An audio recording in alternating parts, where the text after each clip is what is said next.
తరచుగా గాజు గ్లాసులో నీళ్లు పోసి చిటికెడు పసుపేసి అందులో పచ్చకర్పూరం వేసి ఆ నీళ్లు పూజ గదిలో ఉంచినట్లయితే లక్ష్మీనారాయణల విశేషమైన అనుగ్రహం కలుగుతుంది.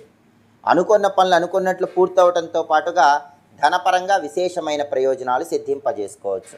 అంతటి శక్తి పచ్చకర్పూరానికి ఉంది.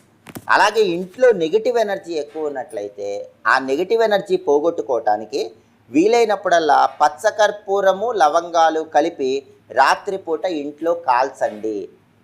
పచ్చకర్పూరం బిళ్ళలు కొన్ని, లవంగాలు కొన్ని తీసుకొని రాత్రి సమయంలో ఈ రెండింటిని కలిపి ఇంట్లో కాల్చినట్లయితే ఆ పొగ వల్ల ఇంట్లో ఉన్నటువంటి నెగిటివ్ ఎనర్జీ మొత్తం తొలగింపజేసుకోవచ్చు, సకల శుభాలను సిద్ధింపజేసుకోవచ్చు. కాబట్టి పరిహార శాస్త్రం పరంగా పచ్చకర్పూరానికి ఉన్న శక్తి తెలుసుకొని దీన్ని ఉపయోగించండి, విశేషమైన ప్రయోజనాలు సిద్ధింపజేసుకోండి. మీకు నిత్య జీవితంలో అనేక రకాలైనటువంటి సమస్యలు ఎదురవుతున్నాయా? ఆర్థిక సమస్యల కోసం చక్కటి పరిష్కార మార్గాల కోసం